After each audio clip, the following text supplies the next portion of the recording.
Hey world, this is Jamie, host of the Jamieegenti Show, broadcasting live each week on Tuesday at 12 p.m. from Fishbowl Studios. Log on to hear sports talk from basketball to football and view your feedback on the biggest sports news you want to talk about from around the world. So be sure to log on each week Tuesdays at 12 p.m. to catch the Jamieegenti Show. Hope to see you soon on Fishbowl Radio Network. Jump in.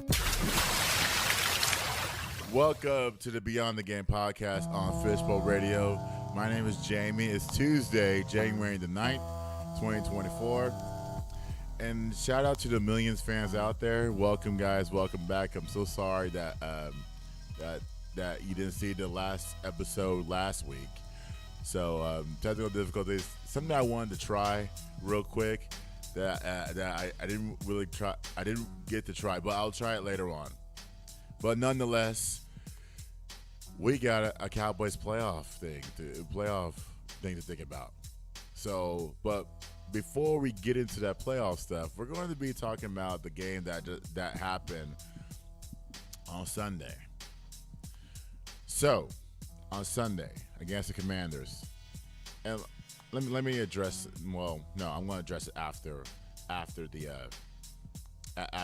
my fifth takeaway. So, we know that we're in the postseason. We know that we have momentum built into postseason. This team, this Cowboys team, cannot be stopped. It's either we can beat ourselves in the playoffs.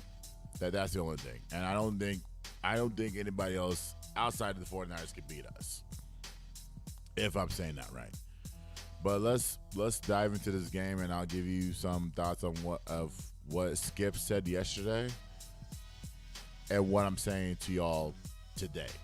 I'm not going to say this tomorrow or Thursday or Friday. I'm going to say this today. Let's talk about Dak. Number one, Dak Prescott. Dak Prescott went 31 for 36 for 279, 4 touchdowns, and an interception.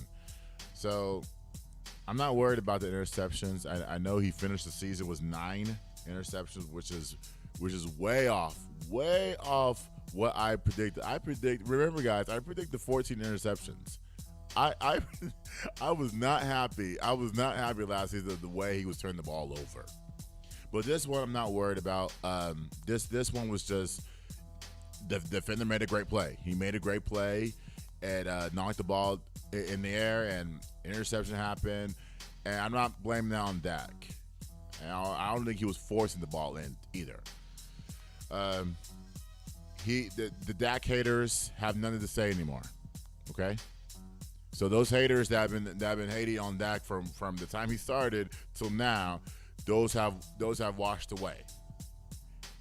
Now we got to convince those haters to come on Dak's side, to come on Dak's defense. Dak has done some great things for the Cowboys in this league. It may not be impressive, but he's done some great things. We gotta get the haters,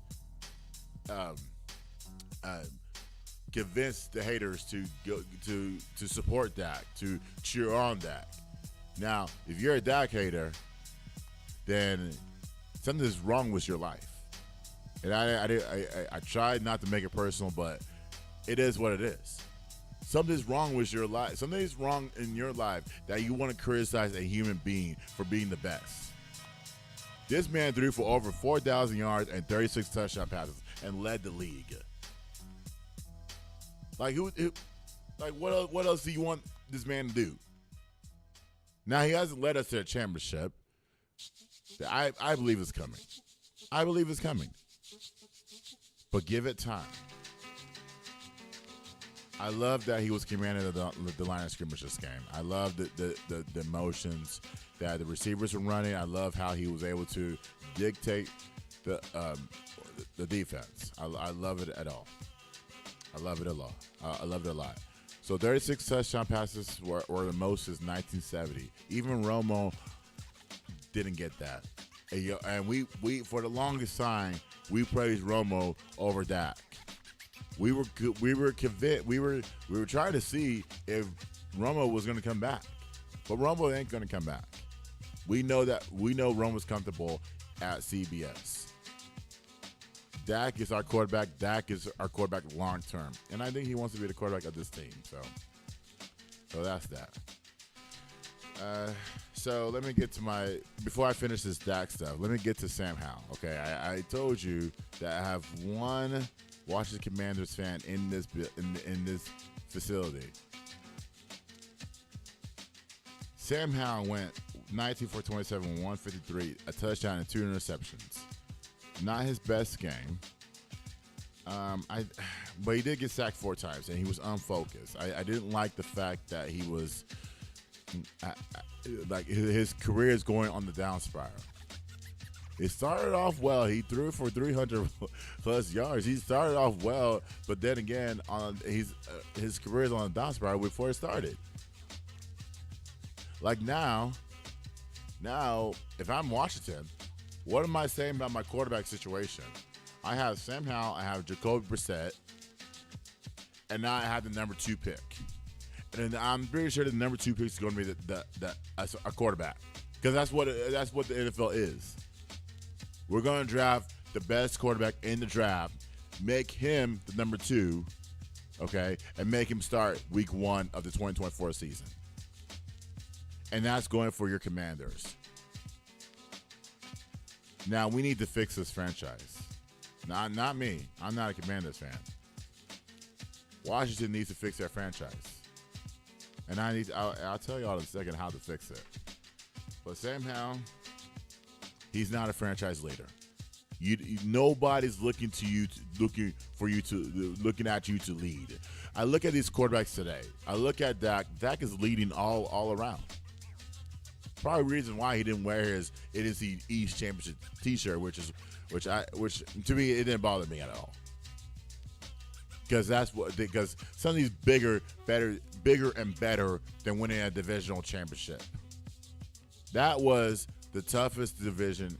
We are the toughest division in football. We are. I mean, you can easily say the AFC East. You can say the NFC North. But I think honestly, we're the toughest division in football. Because it's always changing every single year. And we're from, I think, Washington won in 2020. We won in 21. The Eagles won in 22, and now we're back. We're back. That's 2 in the last three seasons. We have won the NFC East. So, what does that tell you? What does that tell you about the Cowboys franchise as a whole? What does that tell you about Mike McCarthy as a head coach? Which I heard a snippet of what Jerry said. I didn't really dive into that conversation of what Jerry said this morning, but I'm interested to hear it tonight. And I'm willing to give you my opinion on it. But nonetheless, I do think that the Cowboys are heading upwards. Now, Jerry can say whatever he wants. It's the stupidest take I ever heard. Jerry saying, "Oh well, Jamie. Oh yeah, Mike McCarthy's playing for his job." It's almost like saying this is your last day on earth. You're trying to make it to the fullest.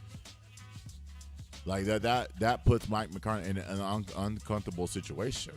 If you're saying that this man is playing for his job this game, or if you don't make it to the NFC title game, you can't fire a coach that has won 12 games in 3 seasons and then not get to the NFC championship. I don't think you can fire a coach like that. Now, granted, there's been there's been coaches that have been fired leading their teams to a championship or even to the playoffs, putting them in playoff position. Which, by the way, I told someone this the other day. I said Antonio Pierce should get that Raiders job. I don't know why y'all are waiting to interview another person to compete with Antonio Pierce. If I'm the Raiders, I don't want to. I'm not getting rid of the environment that Pierce has created. Players rally behind Pierce. Now, You didn't make the playoffs. It's fine, but he should have that job.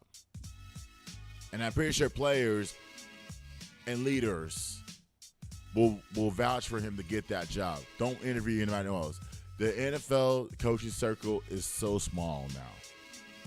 It is very small. We got coaches that we got NFL coaches that are taking position jobs. We got NFL coaches that used to be head coaches, but now they're going to go on TV or they're going to go back to college and coach or whatever that may be. But those coaches there are no longer in existence, and Antonio Pierce, player-led, should get the job. Look at Houston now, player-led team. Look at I could have said Tennessee, but Tennessee just fired their coach. Breaking news after 6 seasons. So that's my take on that. So Mike McCartney, as long as he wins 12 games, we ain't going anywhere. Even if we don't make it to the NFC Championship, he's not going anywhere. Number 2, the running game. We need to fix the running game. The running game. So Tony Pollard, he got his 1,000 yards, but it wasn't an easy 1,000-yard season. He went 17 for 70 this game. He scored a touchdown. So for the season, he had 252 carries for 1,002 yards and 1,005 yards and 6 touchdowns. Rico Dowler had 9 carries for 46 yards. For his season, he had 89 carries for 361 yards and 2 touchdowns. So we need to fix the running game for the postseason. You know how to fix it? We need to block better. You know how to fix it? We need to see the Tony Pollard when he was backing up Zeke Elliott, when Tony Pollard was making those cuts, when Tony Pollard was taking it to the second gear. We need to make those happen. Now, I want to put the ball in Dak's hands. I do. I really do. I want to throw the ball. Like on 1st and 10, yeah, I will definitely want to throw the ball on 1st and 10, maybe 2nd and 9. I throw the ball as well. I want to. I want the Cowboys to be a passing team. However, in recent years, we have had we always had a solid running game. And even though Pollard's numbers didn't have it this season, I don't think we didn't block better. We didn't block an ounce this season. And that's why Pollard had the numbers that he had. I'm not trying to belittle the offensive line. I think we have a decent offensive line, but I do think that we need to open up the A and C gaps for Tony Pollard. I think that's what his biggest strengths are.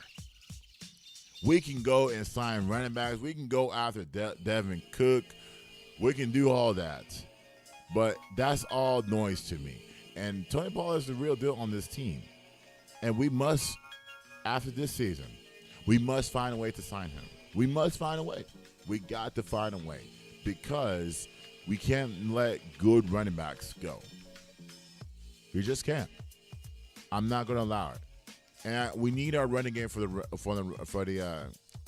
postseason. For what the Packers run right now, we can run the ball against them. We need this for the postseason. Like I said, you fix the A and C gaps, we will dominate the running game. Now Dak can use his legs as well. So, but I will encourage Dak to use his legs. Number 3, injuries. So we got to talk about the injuries, obviously, because this is crucial. Now, as of yesterday, Stephon Gilmore is gearing up to play. Okay? You know how that looks like? He's in the training room every single hour, every single minute, trying to repair his shoulder and get ready by Saturday. Yes. Even though the game is on Sunday, he's going to be ready by Saturday. I'm telling y'all. This injury happened on Sunday. So you got to remember, Monday, he's getting treatment. Today, treatment. Wednesday, Thursday, Friday, Saturday morning. So he'll be ready by Saturday afternoon. That's not a question. Zach Martin illness, he's good to go. I don't know what happened. It's flu season, so everybody's going through it. I, God forbid, have not gone through it. So he's going through it, but he's good to go, good to play. I'm interested to see what happened, so I'm going to hear what the G-Bag Nation have said. When they talk to him on Thursday, I want to tune in and see what he has said, what he said about the illness on Sunday. Tyler Smith has a foot injury. I'm really questionable about that because I trust TJ Bass. I trust him. I trust TJ Bass. I have to trust him. It's a playoff game, and I do think the Cowboys offensive line coach and players around him are going to get him ready to play. Get him ready to play against an elite Packers rush. So I do think that they're gearing TJ Bass to play if Tyler Smith cannot go. Like I said, Stephon Gilmore is going to be ready Saturday afternoon. That's my prediction. But Tyler Smith, I do think was a foot injury. I do think it's a game time call. It's not a 12 o'clock game. You do got a lot of time between now and Sunday morning to get it right. And I do think he's getting treatment around the clock. So I would like to see him emerge, practice for a little bit, and then start gearing up to play. I don't know how many snaps he's going to play, but I do want to see more of TJ Bass at the left guard spot, and try to keep the pass rushers of the Green Bay Packers at bay. So I did mention common sense, okay? So from the fan standpoint, we're from the fan standpoint and from the hype around the city, that's great. I do think there should be hype around the city anytime you make the postseason. Anytime you make the postseason and you win a divisional title, yes, there is hype during the season. There is hype. There should be hype around the city. However, let's not get it twisted about going to the Super Bowl, guys. Let's take one game at a time. Do you know how many teams in this postseason want to get to where the Cowboys are trying to get to? There's a lot of teams in this league that are going to where the Cowboys want to get to. Even the Green Bay Packers want to get there. They want to play upsetter. The fans will be there. What's it called? Yeah, the fans will be there. Their fans will come in doves. Remember, Aaron Rodgers is not playing. We got Jordan Love. So they're going to rally behind their quarterback. They have to, right? Because we know Brett Favre's not going to come out of retirement, and we know Jordan Love is the best quarterback those two have ever done. Yes, he is the best quarterback in Green Bay. I'm not disrespecting Aaron Rodgers or Brett Favre, but I do think Jordan Love will cement his name as time goes on. So I don't want us to get us twisted. I don't want us to over celebrate, but I do think I want our fans to have a level head when it comes down to the Cowboys.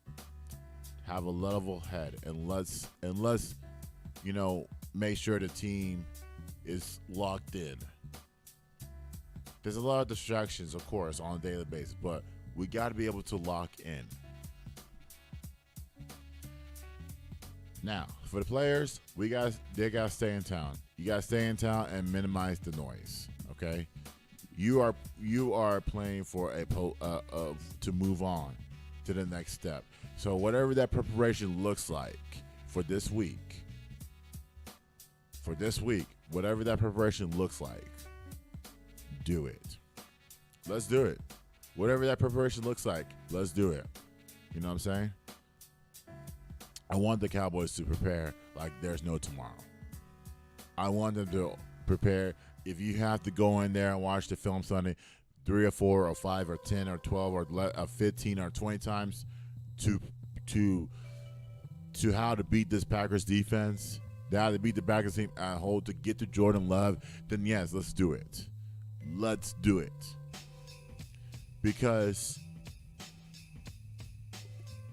we have a chance. I didn't give you a full preview because I haven't looked at the Green Bay Packers film yet, but I'm telling y'all now. I'm telling y'all to be level-headed and be great and grateful that we're in the postseason and other teams are not. Other teams could have been there, but they said we don't trust our team, like the Tennessee Titans, like the San Diego Chargers, like the Los Angeles Chargers. Those teams do not trust their teams. Like the Jacksonville Jaguars had a whole fire sale yesterday by firing every position coach possible.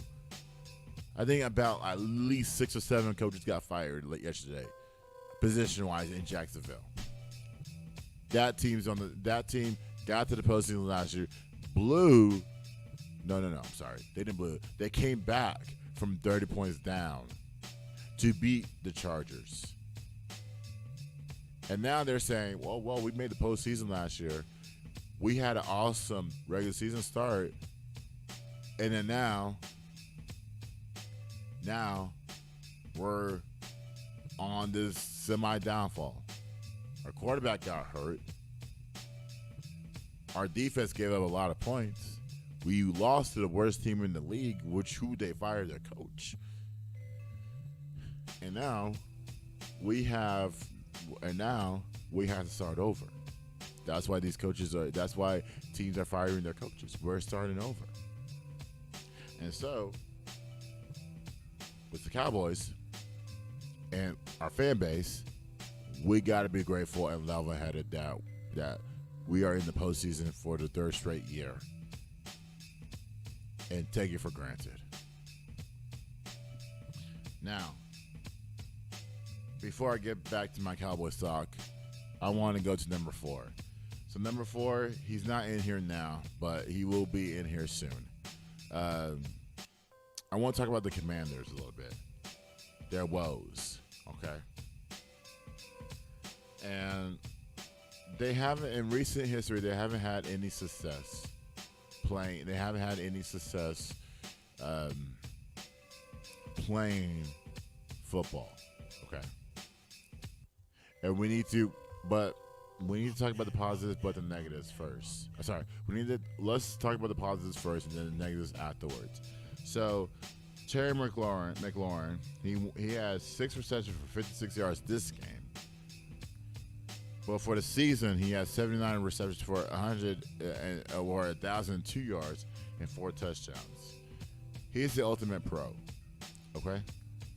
He is the ultimate pro throughout the whole entire season.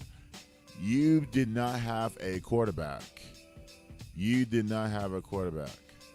Who said, we are the leader of this team. I'm going to lead us to a championship. I'm going to lead us to win every single game.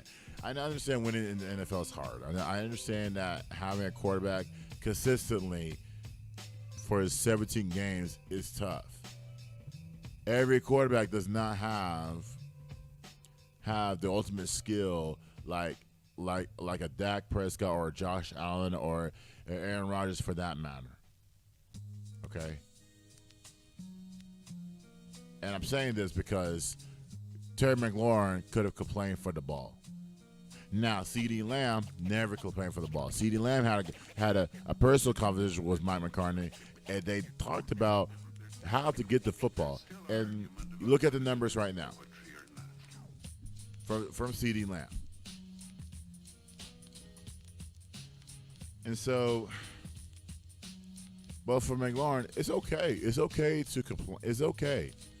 But better yet, some players are built differently. Some players are built differently. You know what I'm saying? They're built differently, or they grew up differently. And Terry McLaurin never complained. Now, Ron Rivera got fired yesterday. Okay? That was expected. After all that, you won the division title in 2020. Then it was downfall after downfall after downfall. And I think in between you changed your name to the Commanders. Okay?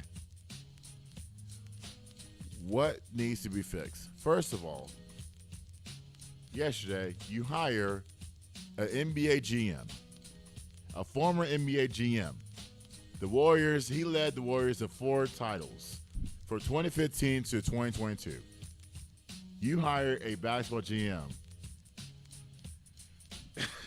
That is the ultimate. That is that is so crazy.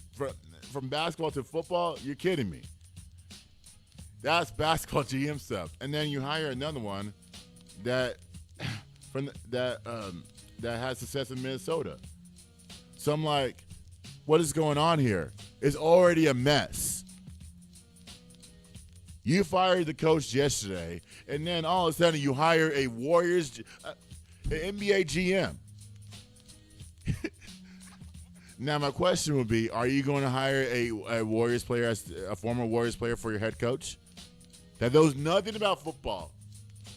That knows nothing about football at all. You could make the stupidest mistake ever by not hiring your offensive coordinator as a full-time head coach. That is the stupidest mistake ever. And that would tell me that y'all will never recover. That would tell me y'all have to release everybody and start from scratch. Literally scratch. It's like construction, right? We don't build it right, but yet we're going to bring in a bunch of new players and a bunch of new workers to work on to hopefully get the job done. This has disaster written all over it. And let me tell y'all how to fix this thing. Y'all need to fix your quarterback. We don't know who the quarterback is in 2024. We don't know. It could be Sam Howell, it could be Jacoby Brissett, or it could be the second pick in the draft. Y'all have the second pick in the draft. Y'all are going to draft a quarterback, which is the stupidest thing I ever heard. Why? There's so much offensive linemen in the draft that y'all need offensive line help as well. You don't need a quarterback. You have 2 of them right there. Now, if you draft a quarterback, Jacoby Brissett may either go to another team or hit retirement. I can't trust Sam Howell on this team. Y'all need to run the ball. How do you have 2 legitimate running backs and not run the football? And B.J. Robinson and Antonio Gibson. Run the ball. Y'all never had. What was his name? I had his name. Bieniemy was trying to make Sam Howell like a Pat Mahomes. First of all, nobody's going to make a Pat Mahomes by throwing the football, by throwing this chick nonsense plays. Like, stop. Run the football. Give McLaurin the ball, please.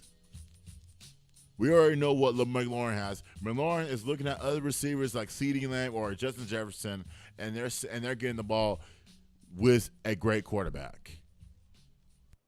When in this case, in Kirk Cousins, you're not great. You're just a decent quarterback who can get the ball out to Justin Jefferson. I'm surprised this man has not complained. I'm surprised. But then again, like I said before, players are built different. The defense needs to get healthy. Y'all were missing so many pieces on defense. The defensive line, and then the secondary was injured all season long. Y'all need to fix the defense. Like I would have said, y'all need to get a defensive player and use the defensive player on the second pick of the draft. Y'all need to use one.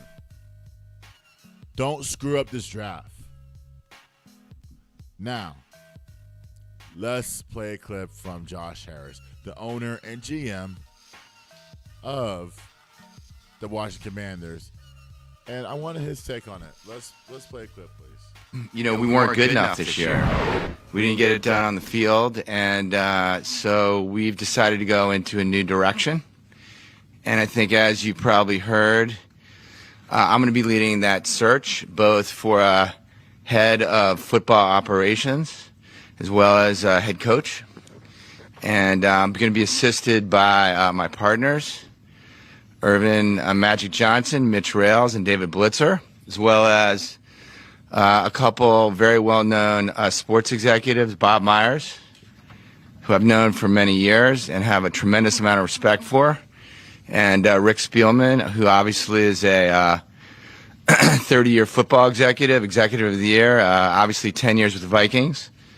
Obviously Bob Myers built one of the amazing sports teams of the last decade in the Golden State Warriors. They were tough to compete with, so I got to know him. And, even though this season was hard for me and hard for us, it's hard to win 4 games.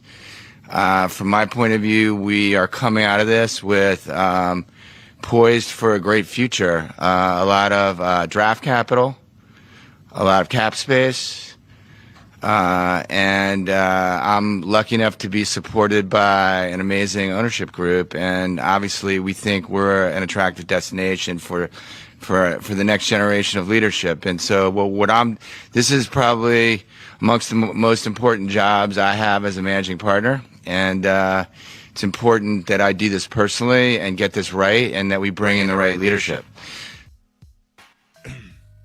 So you heard from Josh Harris, the owner, the owner of the Commanders. That is a joke. Why are you hiring? Why are you going after basketball executives? I understand Magic Johnson on the ownership side.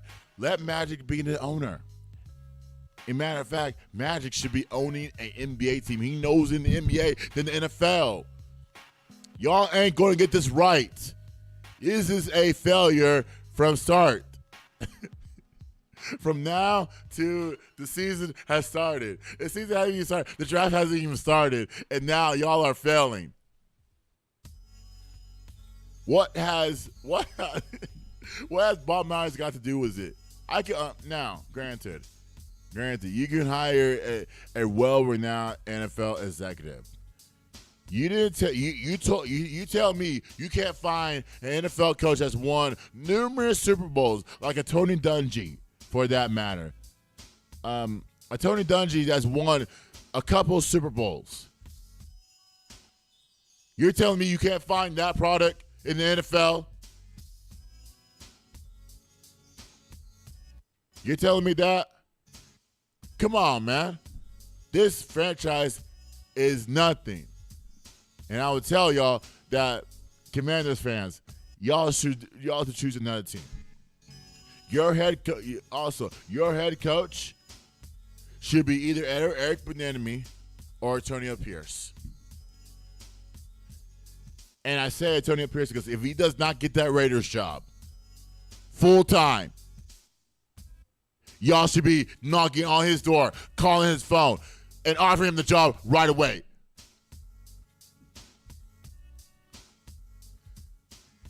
But this franchise is nothing. I could have used garbage, but I said no. Let me try to be nice. Let me try to be nice and not use garbage, because they're still a franchise. There's still players they're iconic players that play on it. What about that? His name just popped in my head. Damn, I forgot his name. The Grambling quarterback and the Grambling coach. He is the Grambling coach. He won the Super Bowl. Was the Redskins? You didn't get his input? Damn. I'll have his name. I'll look up his name during the break, and I'll tell you on the other side of who you need to go talk to. But enough of that. But that franchise is on the downfall. I'm sorry. Number 5, our final take. So this is the final regular season for the Cowboys. 38-10, the Cowboys won, obviously. They played Green Bay the first round. Okay, a 3:30 game on Sunday. Let me repeat that. A 3:30 game on Fox on Sunday was Kevin Burkhardt, Greg Olson, Tom Rinaldi, and Aaron Andrews, the best crew on Fox. Okay? I'm not like a Skip Bayless, because I heard the BS nonsense he was saying yesterday about, dictating the Cowboys' chances of, we can beat Jordan Love, we can go to Detroit, we can beat Detroit, we can go to San Francisco, and we can go to the Super Bowl. No. Let's pump our brakes and let Skip have his moment. In his mind. And if y'all are Skip fans and you want to follow that stupid-ass logic, y'all can do that. But on my show, we will not focus.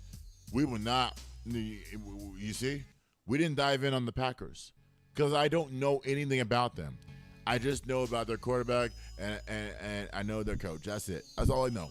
I don't know what they run. I don't know their defense. I don't know. But I will do some knowledge and I'll let y'all know. But we're not going that route. It's Tuesday. I'm not focusing on the Packers right now. I'm not diving into the Packers right now. I'm focusing on what we can do to prepare for the game and how to recover from the Commanders game.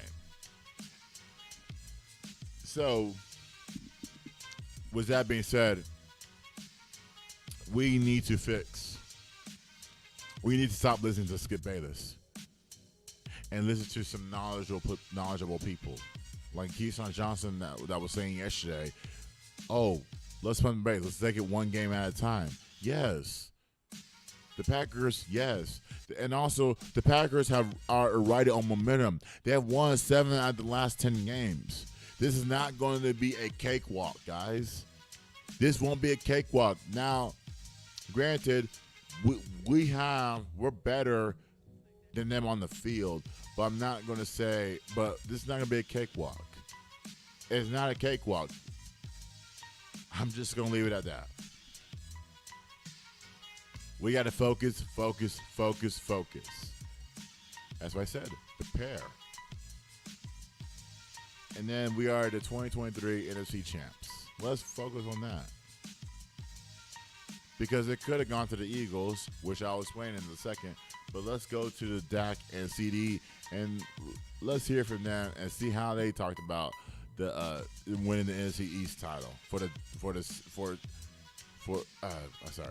out of the last 3 seasons. Let's hear them, please. Well, Dak Prescott, CeeDee Lamb, all smiles, clinched the division and the number 2 seed. Where's the hat?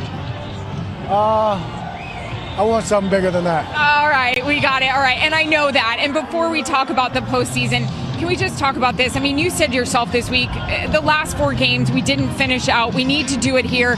Just looking back, and you guys getting the division and now the 2 seed, and more importantly, the home games in the playoffs. What has this year meant to y'all? This is huge. It's been a great year. Obviously, as you said, battled the last 4 games, finished the right way, and then just getting to go back, have the playoffs be in AT&T. This is huge. Great to win the division. Proud of these guys. Proud of this guy.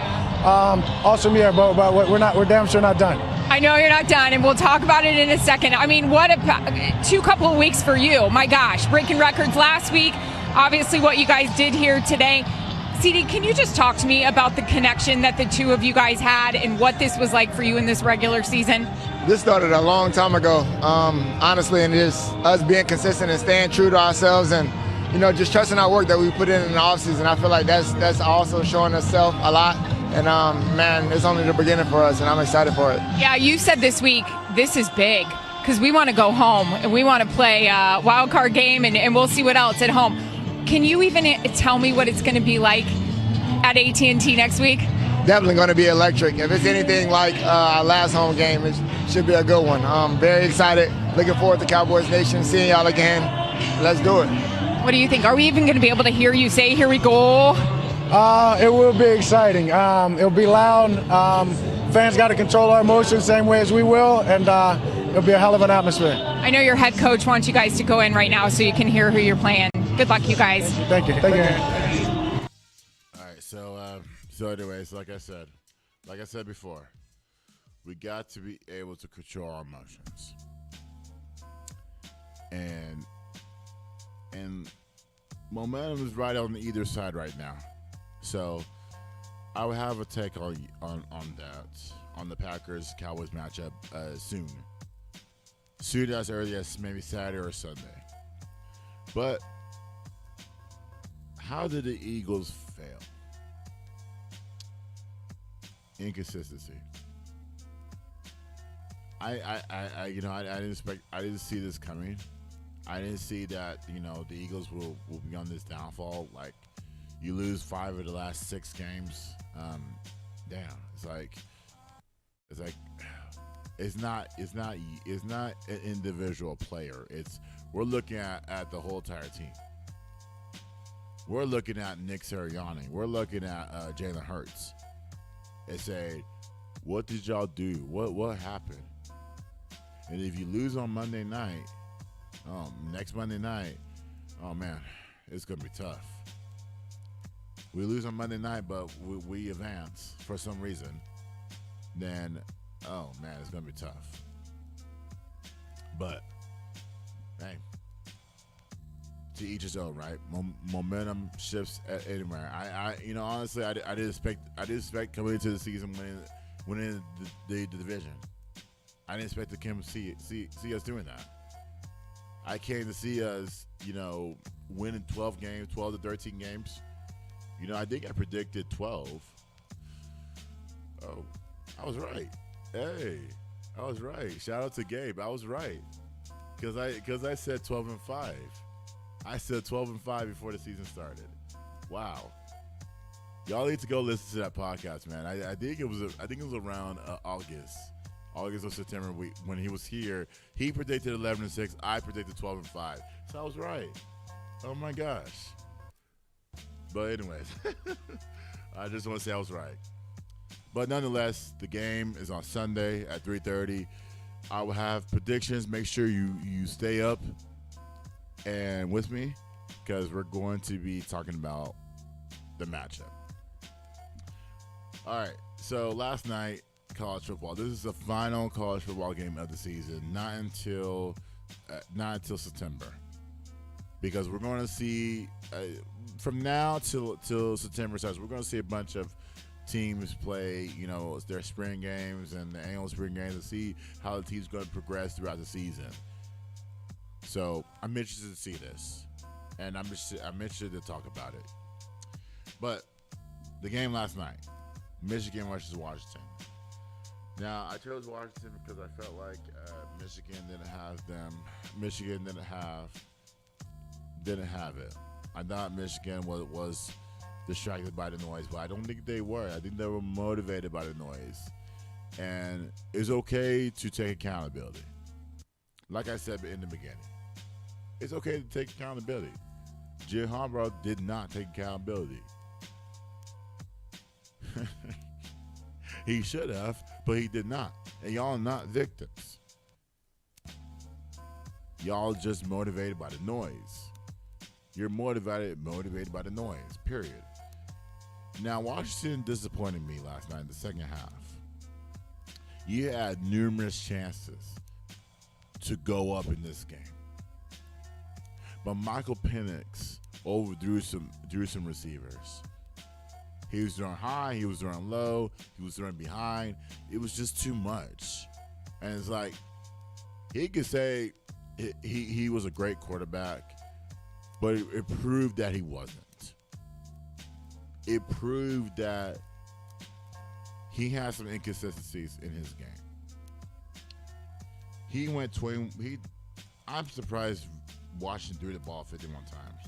But he went 27 for 51 for, let me pull this up, for 255 yards and a touchdown, 2 interceptions. Crucial turnovers, basically. Like I said, he missed a lot of opportunities in the first half, in all game long, basically. Penalties, overthrows, you name it. there was a lot of opportunities for Washington to win this game. I do think he was tired in the second half. I do think all that running around, the play calling was too much. It's too much in your head. If you gotta be down on yourself the whole entire time, then fatigue showed. So he was down on himself a lot in this game. You know, and it showed.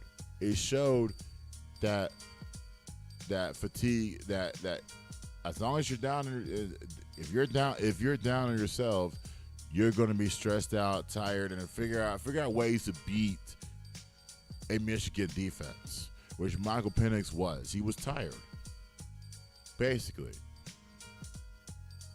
But doing too much is not his calling.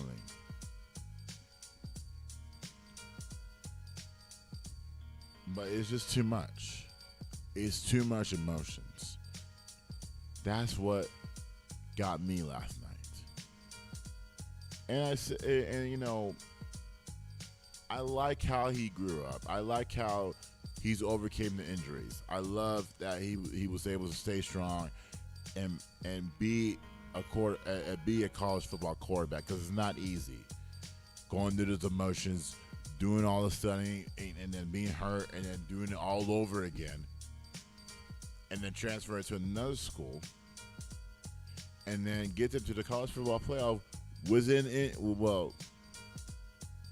If you could tell me you're down by 7 going to the fourth quarter, drive it, and then you throw an interception that literally turns the game around, then that's on you, which I do think that he blamed it on himself. But let's play a clip from I want Michael Penix to explain more of what he was feeling this game, so we can talk about it and we can possibly learn from it. So let's play a clip from Michael Penix, please. I'm just happy that I was able to finish it with the guys. You know, I knew that I didn't want nothing to take me out of that game, you know, because, you know, I've been through it too much, you know, and I knew that no matter what, I was going to make sure that I finished for the guys and, you know, just giving my all, you know. But I mean, I'm not healthy, but I mean, I'll be there. I'm good, you know. It's nothing major. I know that for sure. You know, I talk with doctors and stuff like that. It's nothing major, you know. If I had to play tomorrow, I'll play, so good. So, anyways, I like the confidence of Michael Penix, but it's just too much. And I'm not saying be happy after a loss, after a critical loss. I'm not saying that. I'm saying you need to bottle up your emotions a little bit. Be happy for once. Of course, it's a long journey of what you've been through, but be happy for once. At some point, you know, you're going to the NFL. You're about to be an NFL quarterback. You possibly could be drafted. We'll see. But you have to calm down the emotions. I'm sorry. It's just too much. Now, on Michigan's side, I'm not really happy that Michigan won, but I congratulate those guys. Those guys fought hard all season long. And again, that interview that we played against, I think it was against Penn State, Sherrod Moore getting emotional after the game. And I'm like, and I agree with Stephen A. and others. I'm saying, why are you crying? Why are you crying after beating Penn State and saying this is Harbaugh's team? Dude, he was literally gearing you up for the job. And this is why you did not get the Michigan job. I'm sorry, you didn't get other college football coaching jobs, is because you didn't own it. You didn't own it. Like I said last week, you didn't own it. You have to own the team, the job. You have to own the team. Just like you said you own the offensive line by locking the doors and telling them we need to protect our quarterback. Just like you challenge them, you need to challenge yourself that this is your team and we're going to let Jim Harbaugh handle his business. Remember, he got suspended twice. You're not victims. You'll never be victims. You're just motivated by the noise that people were giving y'all, calling y'all cheaters, calling y'all fakers, all the other names in the book. You're not victims at all. You just won a championship. Period. Now, J.J. McCarthy is not an NFL quarterback in my stand. Well, he may be drafted, but he's not better than Tom Brady, like most Michigan people will say. But that's a generational thing because they see JJ and they see him produce all these numbers. They see him line up under center and see how the grit and grind he's gone through. Like he's not better than Tom Brady. He's not at all. And y'all, if it's a generational thing, then y'all need to go on YouTube and look at Tom Brady's clips and see the body of work he has done over the last 20 plus years playing football. But he went 10 for 18 for 140 yards. That was it. The running game. Blake Corum, 21 carries for 134 yards and 2 touchdowns. And Donovan Edwards went 6 carries for 104 yards and 2 touchdowns. Now, I want to tell Blake something. Blake Corum, you better not take or tell people you were victims at Michigan. Don't take that BS energy to the NFL. I don't want that from you. The NFL is a different animal. So for you to say we were victims, no, just say you were grateful. You won the game by running the football, basically. You won a championship. Be happy. Be grateful. Be excited. Motivate for another one. Motivate the guys behind you to run it back again. Or motivate the guys that are coming in, freshmen, transfers, to say, you know what? We'll be back again in this same position again.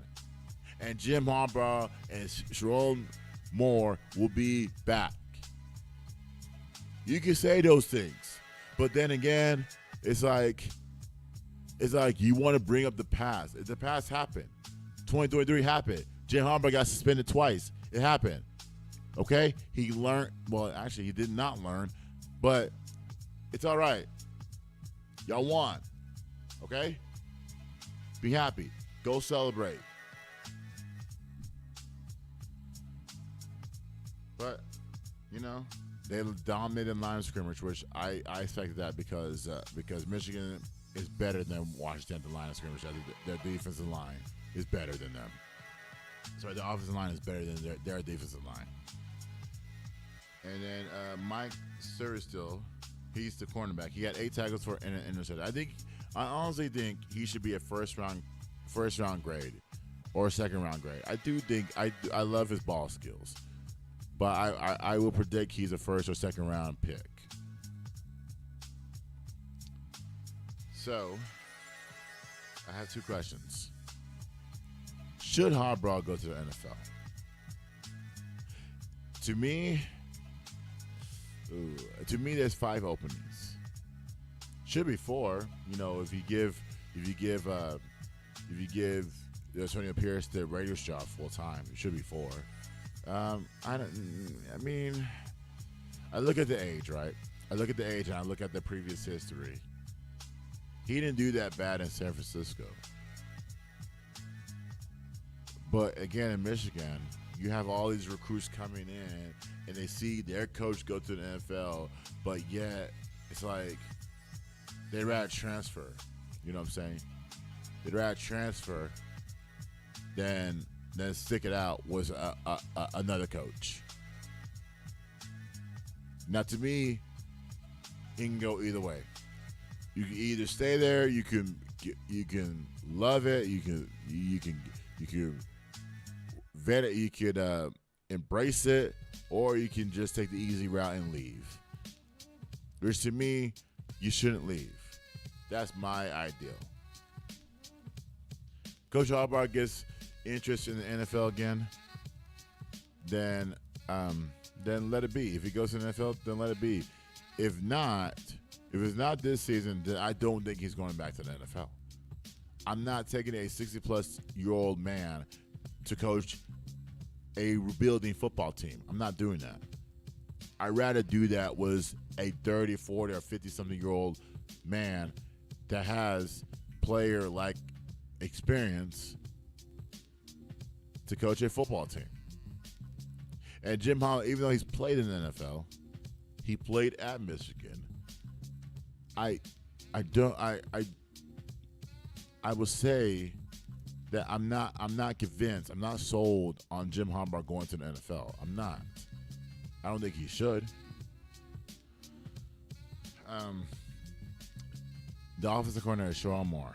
Okay, should he get a coaching gig at some point in time? He has the mind of it, but I want him to own. Like I said, I want him to own the team. I want him. This is his job to lose. I want him to own the team, like a Nick Saban or like a Jim Harbaugh owns Michigan. This is his team, and that's that. You shouldn't go on camera and say, this is for you. I'm like, no, this is your team. This is your team. He's preparing, like I said, he's preparing you for your next opportunity, which you did not get, which you should have had. You just don't know it.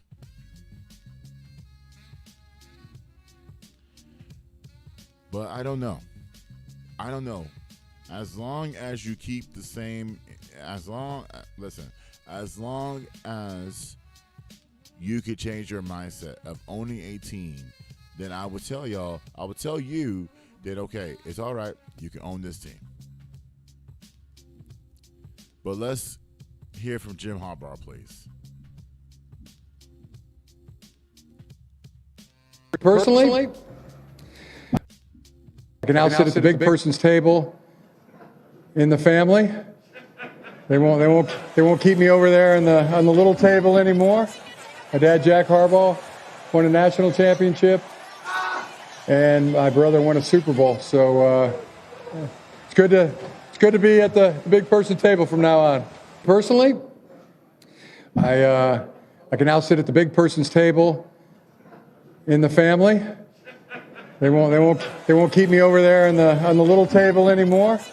My dad, Jack Harbaugh, won a national championship, and my brother won a Super Bowl. So it's done. All right. So one thing about this game, I would say Michigan controlled the line of scrimmage and Washington did not. Washington was overprepared. Washington was overcoming some things, and they didn't have a chance to recover. So you got to make sure that when you get to these championship games, you got to make sure that you keep your emotions in check.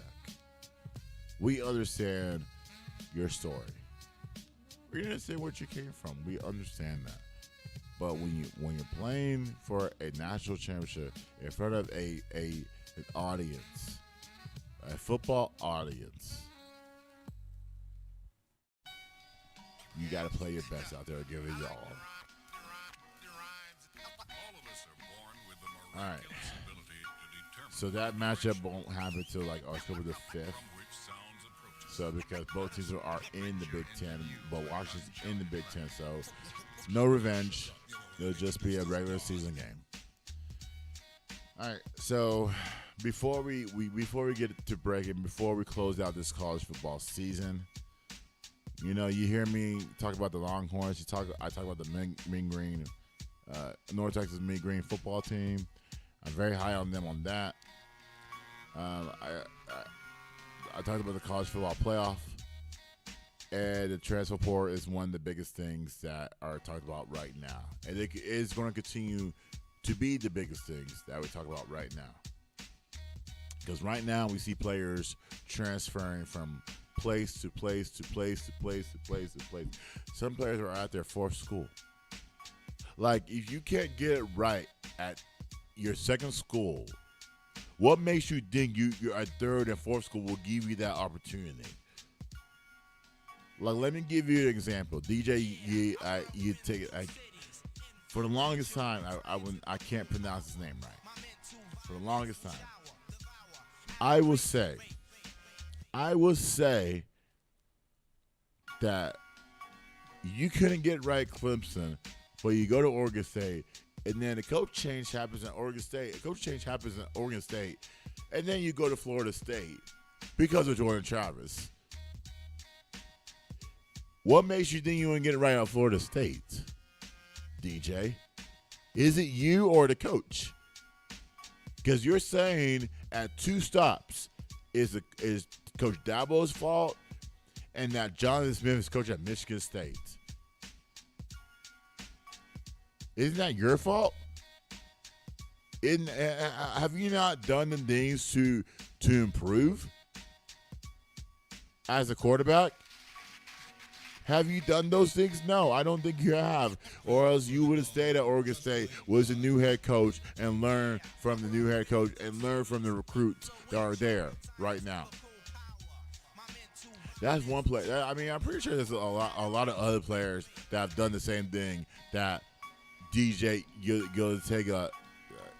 It's an interesting last name, but I can't pronounce it. However, though, I do think that accountability is one. So some players need to be held accountable and need to look themselves in the mirror and say, "Hey, what can I improve to better my game?"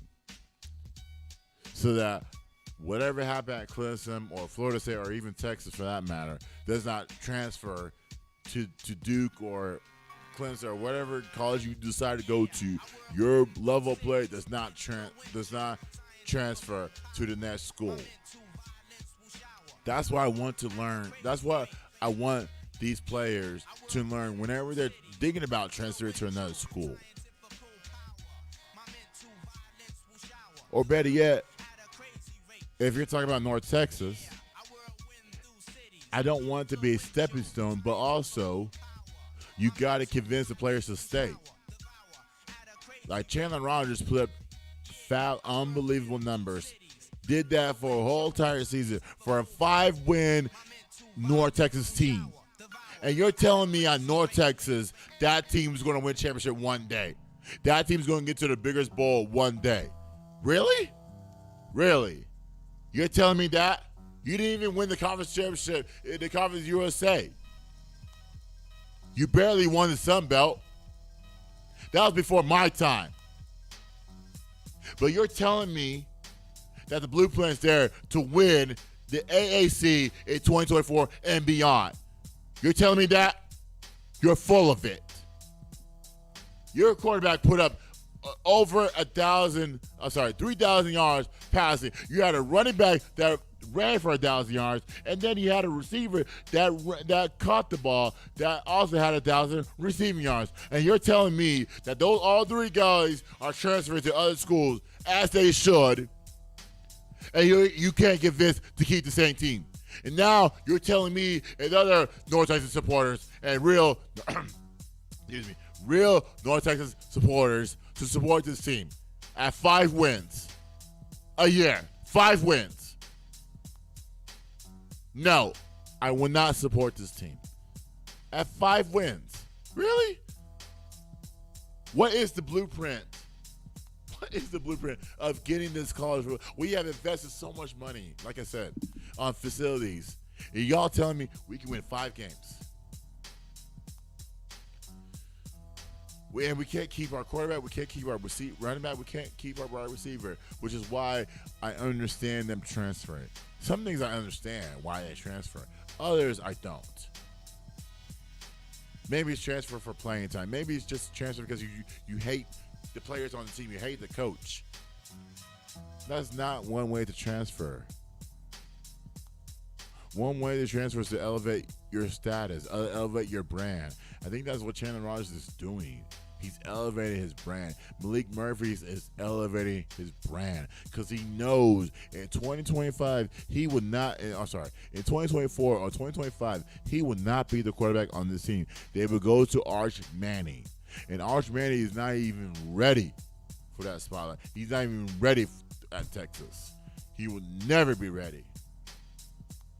The Manning on the back of his jersey is the reason why people are cheering for him, is because his nephews played in the NFL. His nephews will have won Super Bowls, and they're highly successful. Arch Manning will never be ready at Texas. Maybe he'll be ready at a different school, but he will never be ready at Texas. So Texas, again, will have to start from scratch after their SEC blunder, because I don't think they're winning the SEC. So if you ever transfer, make sure it's the right reasons, and you don't transfer because of pettiness. That's what it is. All this transferring is because of pettiness, and I'm pretty sure Washington and Michigan will have their fair share of guys transferring after some days and go to a college that they're looking at right now, and go put and I guess do wherever they go, do wherever they want to do. And so my whole thing about the transfer portal is crazy. Over 1,000+ players transfer. That tells me that college football is failing at that sense. But then again, you can't convince players to stay. Players are going to make their decisions at the end of the day, whether it's good or bad. Okay? And then we got the NIL. I wish I had the NIL when I was in college, but nonetheless, the NIL plays a big difference in why these players are transferring.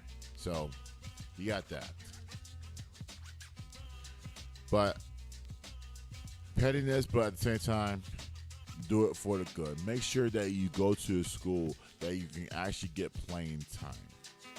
That's important. You get playing time, hey, you get playing time, hey, you never know what happens. All right. So I said a lot there. That is our final college football segment that I will talk about. So maybe in the future we will talk if anything breaks between now and the spring, the summer. Then we'll definitely talk about it if it's breaking. But nonetheless, I'm going to try to use this segment for college basketball because basketball is in full swing. Conference play is in full swing right now between men's and women's. So I want to spend my time doing that versus college football. Now, major transfer news or anything happens, then I will bring it to you in my own opinion. But now, coming up next, we're going to talk about some NBA stuff and college basketball stuff. We're going to talk about the Mean Green, and also we're going to talk about the NBA. We're going to talk about the Lakers. What do they need to do between now and February the 9th? I think that February the 9th is trade deadline. I think that's what it is. And also, we need to talk about Draymond's role when he comes back. So let's talk about all of that next. It's Fishbowl Radio's Beyond the Game.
Nah, for real, like, you know, I'm infatuated with you.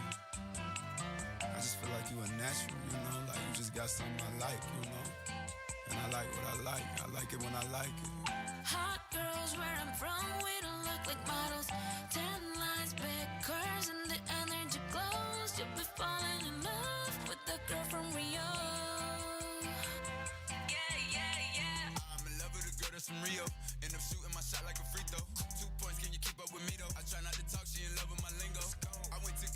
fly out to Rio to go have some sex. Let's go weigh kilos all over my neck. Need somebody take them off so I can stretch.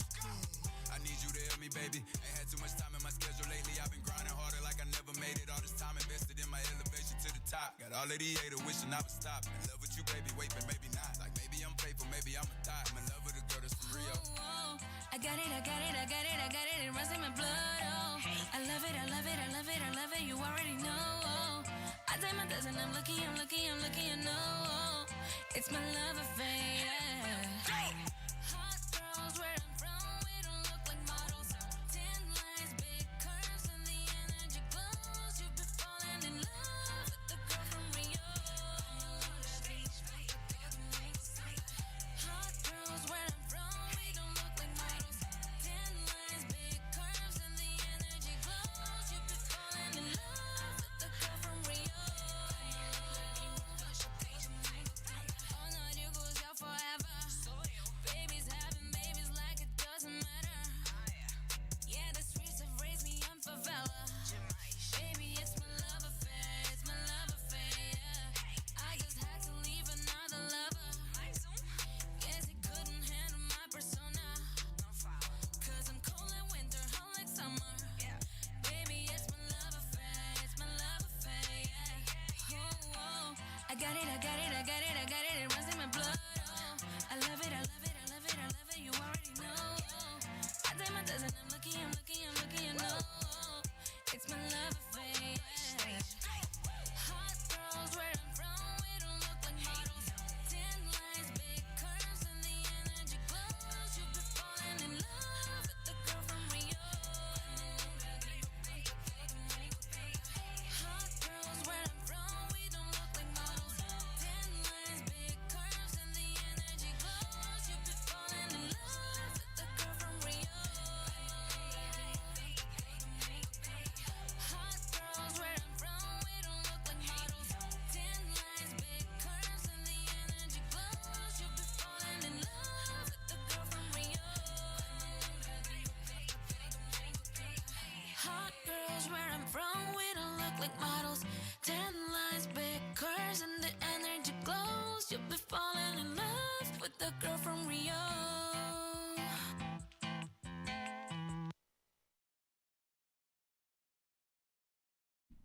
Welcome back to the Beyond the Game podcast on Fishbowl Radio. My name is Jamie again. So, remember what I said. I talked about, before I get to my Lakers and Warriors statements, let me get to my Mean Green stuff first. Because I said that Mean Green started playing basketball.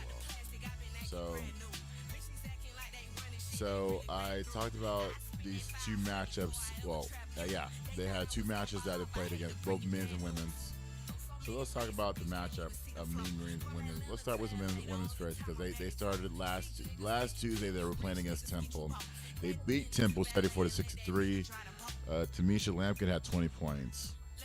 Now, here's my keys. So every week I write down 5 things they need to work on, or 5 things but one of those things will be impressive. So like if I write like, hey, they need to work on turnovers, but yet, hey, I like the fact that they score 40 points in the paint, then I'll do something like that. So 23 turnovers, that turns into 24 points. Now, that's Temple. So Temple literally forced us to turn the ball over 23 times.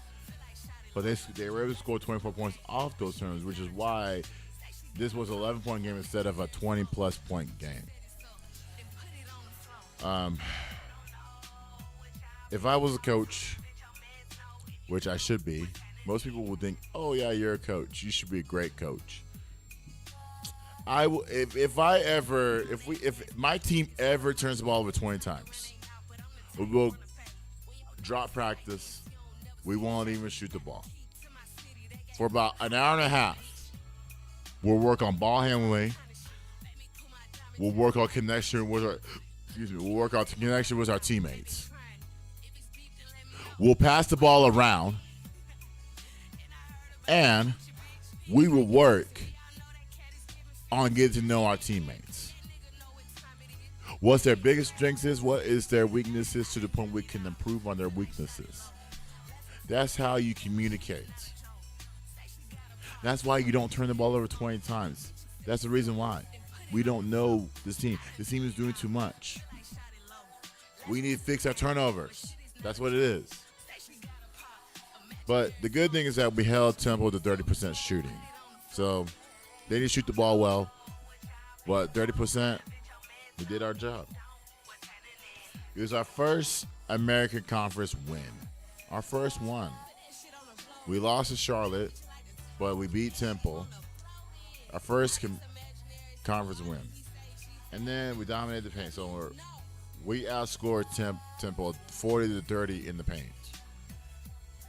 Then Shemaiah Duncan and Jalen Maurer are the difference on this team.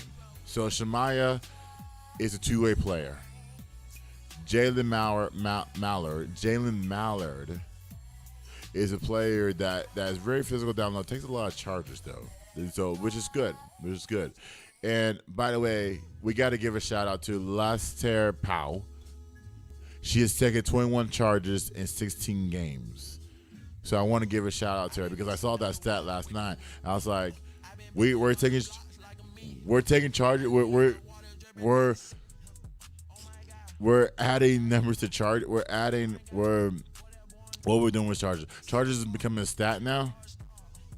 And so now the stat is now that there's 21 charges that we have taken in the last 16 games, and for her. And I'm like, wow. It's 16 games this season, 21 charges. That tells me that you know what that tells me? That tells me that she knows her role. That's your role on the team. Even though the scoring is not the biggest threat, but your role is to be in position and be in front of players. Be in front of players and taking the ultimate risk. Taking the charges is a risk. People should know that. And that's why I never took charges in my career. I took one charge, and that was in junior college. But everything else was like, nope. Everything else was like block shots, hands up in the paint, contested shot, all that stuff. So I never took a charge. Well, I did. I took one, but it was in junior college. But I could take a charge if I wanted to. But I say, you know what? Let me use my God-given talent and use my arms. My God-given talent, I was able to use my arms to block every shot. Yes. So that's what happened. But anyways, I put that out there because I just saw the stat last night. So let's get to Florida Atlantic. They beat up on Florida Atlantic by 34 points. 86-52. That was on Sunday. That was during the Cowboys. Well, you can actually turn this game off in the fourth quarter, and they'll still be up by 30 points. That's how bad it got. And I said when I was watching the game, number one, Florida Atlantic has no flow to their offense, and I don't know their coaching staff. I don't know why y'all will accept this behavior. But then again, I can go to the conference. I can go to AAC conference, the conference tournament that will be in March, that I will try to go to, and I'll ask the coach that question. I'll say, why is your offense so garbage? Well, I won't ask that question. So I won't ask that question. I will ask what needs to improve to Florida Atlantic. I will do that.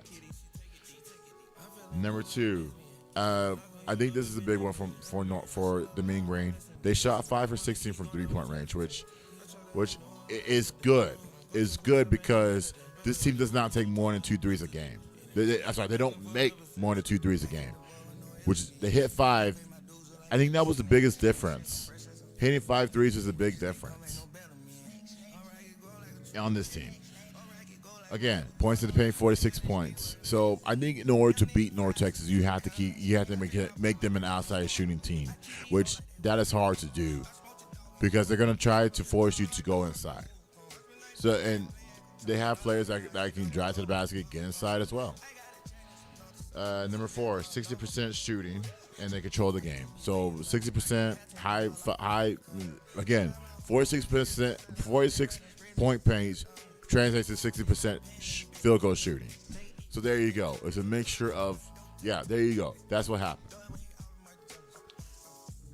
Now, the biggest thing is the turnovers. And also they have a week off. So the next game, I think the next game is on Sunday. Yeah. The next game is next Sunday, and then the SMU game is next Wednesday. So they got the whole entire week off this week. I'm pretty sure they're going to practice working on passing the ball, eliminating the minimum mistakes, and actually controlling the game, and probably working on their outside shot as well. So they're not trying to celebrate anything for granted. They're just trying to work on the mistakes that they're making right now. Again, it's still a 12-3 team. They're still a good team. Not a great team. They're a good team. So maybe it'll prove the difference. But then again, they had 9 turnovers, which is good, because Florida Atlantic again missed a bunch of shots, but they had no flow to the offense. So North Texas is in a good place, but it's early. You got to ask me that question around February 28th to see where they're going to be at during that time.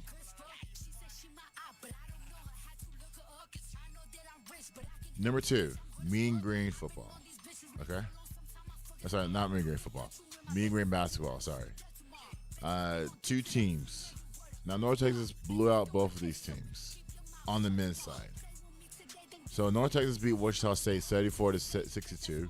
Aaron Scott had 18 points and 5 rebounds. Now, biggest thing, they held Wichita State to 37% shooting. Edwards was controlling the game throughout the whole entire game. He was in there. He replaced Reuben Jones. Okay. Aaron Scott played aspire this game. He was blocking shots. He was running the show. He was making life difficult for Wichita State by his movement. You kept the big men out of the game. So Wichita State had 2 big men in the game, and you kept them out. And they ran a lot of pick and roll stuff. You kept them from running their pick and roll stuff. You kept them going outside. You kept them running out of their game, running source out of their game. You made them an outside shooting team, which they're not.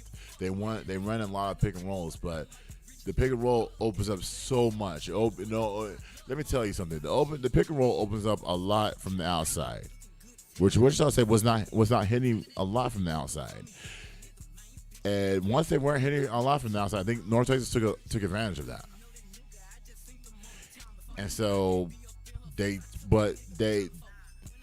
good thing is that they weren't able to score in the paint. That's the good thing about North Texas. They defended the paint really well. Even though they're undersized, but their physicality says you're not gonna score against us. So that's that. It's their first American Conference victory. So kudos to that. Now I didn't spend that much long on Wichita State because I know this match. I know we already know North Texas. We know that they're a defensive-minded team. We know that in order to beat North Texas, the men's team, you got to be able to run down the court. You got to be able to have decent shooting to beat them. But they got this team out of the rhythm. Okay, so Tulane, North Texas. North Texas beat them 70-56 on Saturday. Jason Edwards had a career-high 37 points and hit 8 threes. So this was foul heavy, which both teams having. North Texas had 19 fouls and Tulane had 18. North Texas went 11 for 22 from three-point range, the main storyline of the game. Jason Edwards had eight of them. He started off 7-7, then obviously, cooled off a little bit. Then he finished the game at 8 for 10. Tulane starters, all of them average double figures. all of them. The whole starting five, but to hold them to 56 points, and their highest main man has 17. That's impressive. That was impressive. They average 89 points a game, which Tulane does. Tulane averaged 89 points a game. Honestly, I was hoping to blow out by Tulane because of the amount of shooting the amount of shots they take and the amount of shots they make. I thought they were going to run down the court and make a bunch of layups, but they did not. And so, in order to hold them to 56 points, you took away the number one aspect, and the number one aspect was the fast break points. You took away that, and also this was a bonus. You took away their ability to shoot the ball. Y'all were there communicating on every time a person from Tulane touched the ball. But then again, the fouls happened, and they made, but nonetheless, the defense happened. All right, it's a second straight win, so they're 2-0. North Texas is 2-0 in the American Athletic Conference. And again, it's early. It's early. Tulane does not know Texas. North Texas does not know Tulane. Florida Atlantic knows North Texas. I'm talking about on the women's side. But North Texas doesn't know Temple. And Temple does not know North Texas. So give it time. It's early. It's January the 9th right now. Both teams have a week off to work on some things. I know North Texas I know they're going to be working on trying to figure out how to score the basketball. I know they're going to try to figure out ways to score in the half-court setting. So I know, and also I know that they're going to try to ramp up Reuben Jones and John Bruggs because both of those guys missed the game against. Well, actually, Reuben Jones missed the game against Tulane, but John Bruggs missed the games against Wichita and Tulane. So it gives those guys time to get back healthy and get back on the court. So here are the games. North Texas stays at home. They play against Temple. Actually, both teams stay at home. Miz, they play against Temple. Not an easy matchup. 5 o'clock game on Saturday. Trying to figure out. Well, it won't interfere with the Cowboys game. No. East Carolina. At East Carolina. That's next Wednesday at 6 p.m. But interesting enough, that Wichita State game that the women are playing right now, the women are playing at North Texas on the 14th. That is the same day the Cowboys are playing their playoff game. The same day. And I'm like, why? Why are you playing? Why that game should be moved up to at least 1 o'clock. It should be so that everybody accommodates, goes home, and watches the Cowboys beat the Packers. But then again, I don't know. They're gonna miss they'll miss part of the first quarter for that game. So we'll talk about those matchup. Well, actually, we'll talk about one of those matchups next week because again, North Texas has one game. Maybe we'll throw in a TCU or Texas matchup, men's and women's side. We'll throw in something next week as far as college basketball goes. So the NBA now. The Lakers, they're having issues. Okay, I have the record right here. Right now, they're 18-19 and holding the 10th spot in the West. This is the playing game, but Utah's not far behind.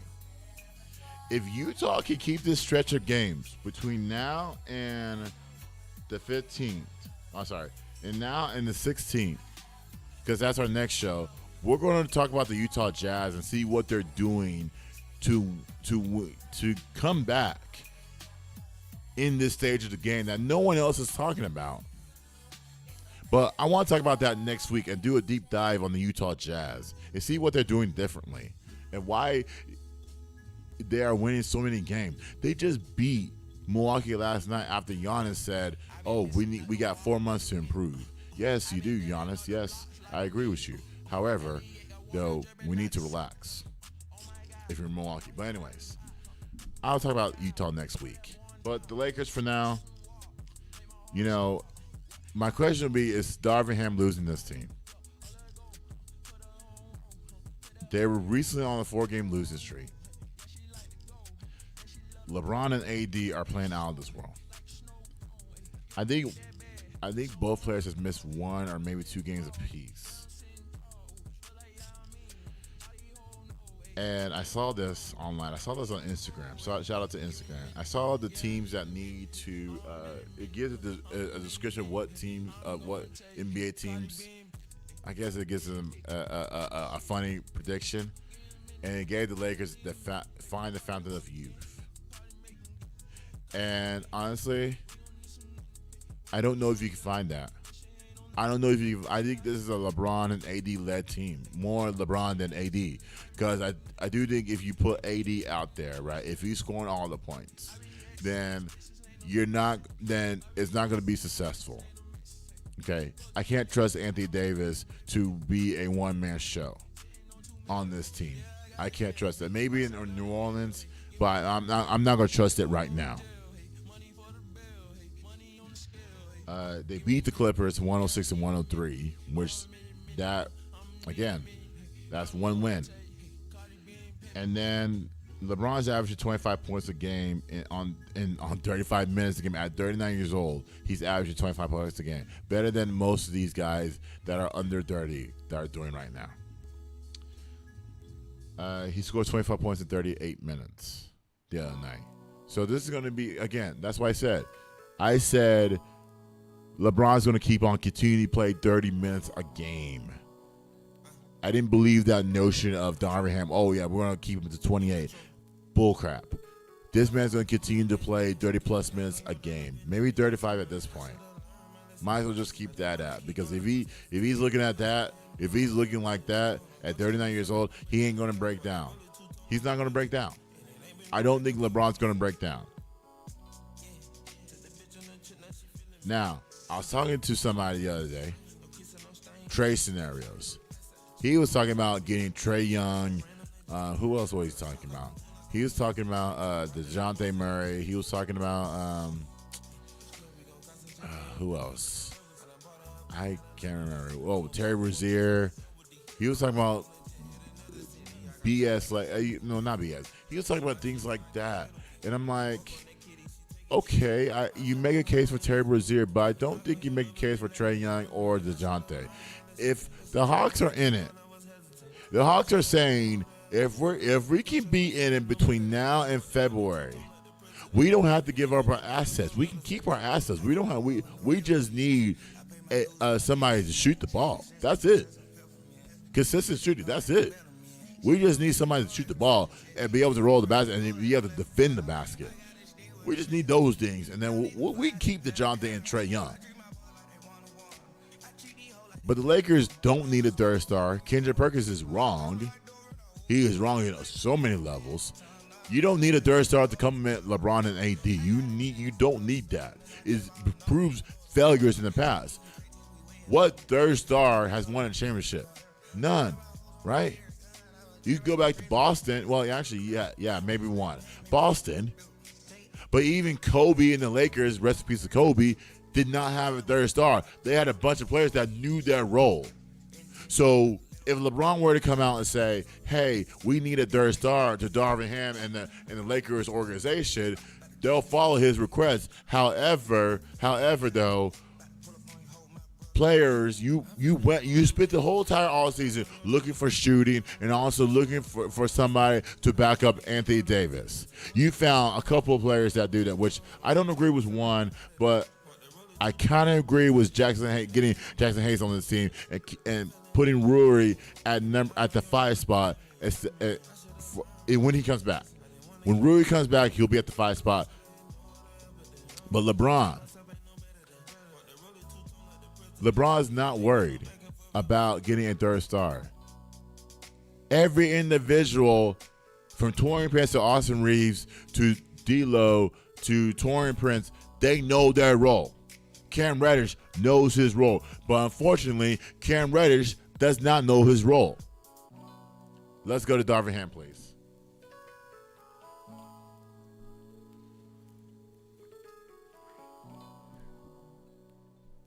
You mentioned it with the Spirit. Did you their shot making affected kind of your team, especially late, in terms of seeing, guys drop their heads, seeing those types of things? And do you view that to be a tonight issue, or is that a culmination of the last 13 games?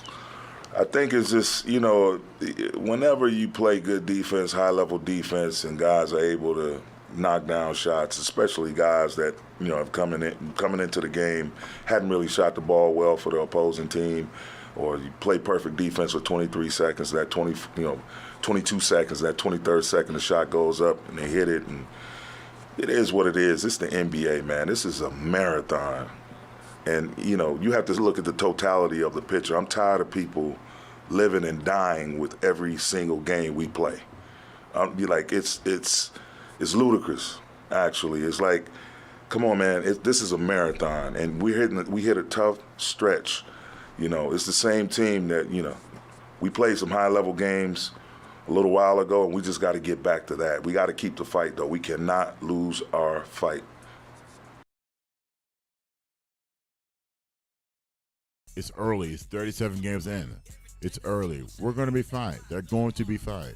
The Lakers are going to be all right. Your fan base is going to be all right. Gabe, you're going to be all right. Whenever he comes in and talks about his Lakers nonsense, he's going to be fine. You're all right. That's it. So you're not, but back to my third star, you're never going to get a third star in the NBA at all, period. That stuff is over. Everybody wants their own for their own. Everybody wants to shoot the ball and make impressive plays. You're not going to find that in the NBA anymore.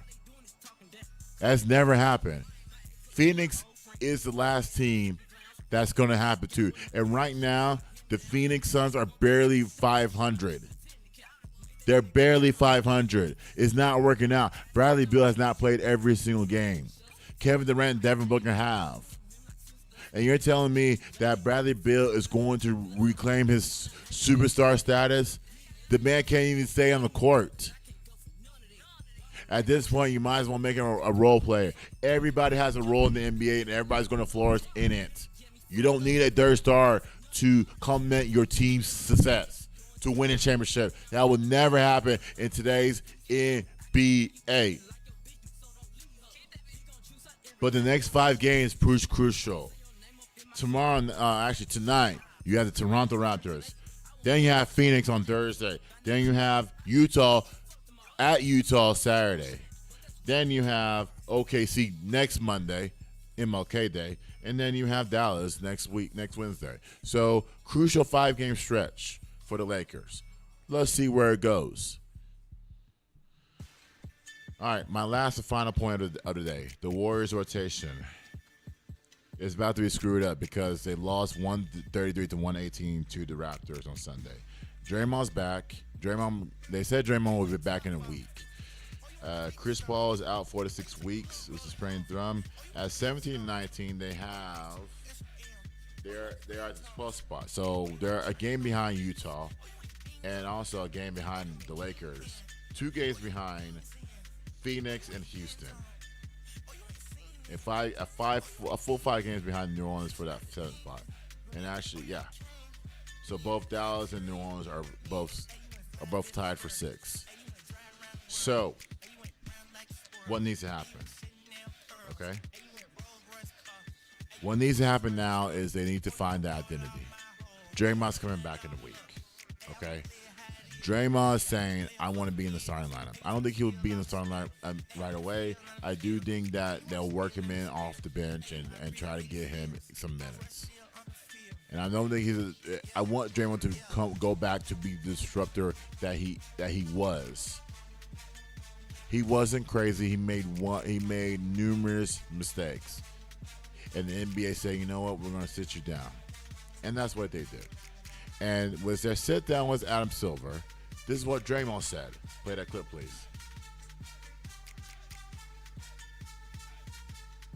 I had a conversation with Adam Silver, commissioner of our league. I just told him, Adam, it's too much for me. Like, this is too much. It's all becoming too much for me. And I'm going to retire. And Adam said, you're making a very rash decision. And I won't let you do that. You know, we had a long, great conversation, very helpful to me. Very thankful to play in a league with a commissioner like Adam, who's more about helping you than hurting you, or helping you than punishing you, or, you know, he's more about the players. Little Draymond quote there, okay? No, Draymond won't retire. Can't you imagine Draymond in retirement? Draymond will have so many opportunities. I can't imagine that. No, not today, not right now. So, the Warriors next 5. The Warriors tomorrow night, they have New Orleans. Okay, that's a home game for New Orleans. That's right, a home game for the Warriors. Then they got Chicago, at Milwaukee. That's back-to-back. Memphis, Utah. So they got a little 4-game road trip.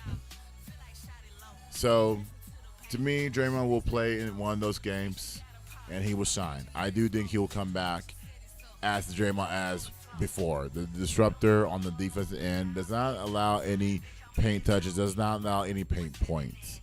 So, they got to find their identity. That's number 1. And number 2, keep the outside noise quiet. Just quiet. Play basketball. That's it. And we can make a run in this thing. Again, like I said before, it's early. This is the type of stretch that most teams need to get to. We're not panicking right now. The Warriors are not panicking. Neither is Steve Kerr.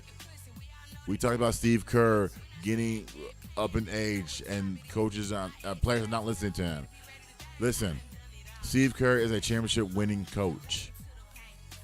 He's going to get this right.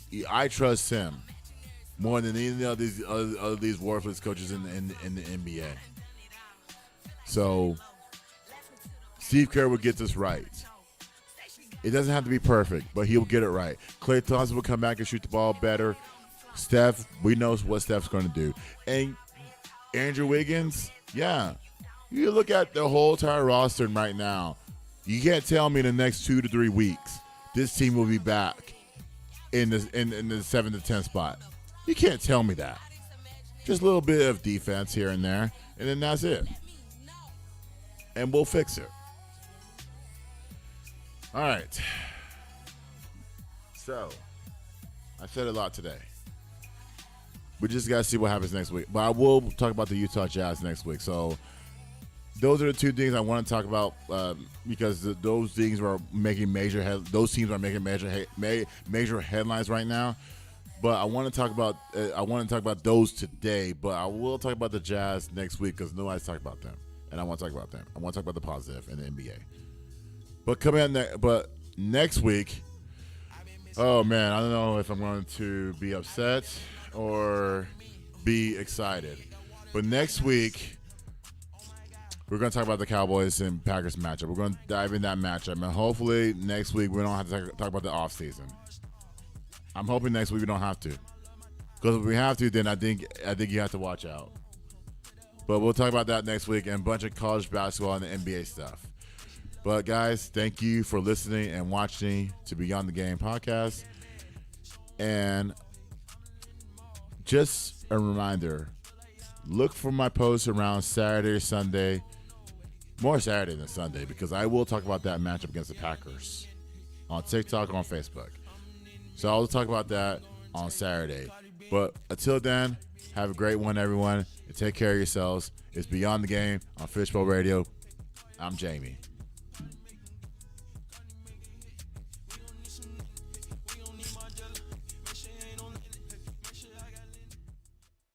Hey world, this is Jamie, host of the Jamieegenti Show, broadcasting live each week on Tuesday at 12 p.m. from Fishbowl Studios. Log on to hear sports talk from basketball to football and view your feedback on the biggest sports news you want to talk about from around the world. So be sure to log on each week Tuesdays at 12 p.m. to catch the Jamieegenti Show. Hope to see you soon on Fishbowl Radio Network.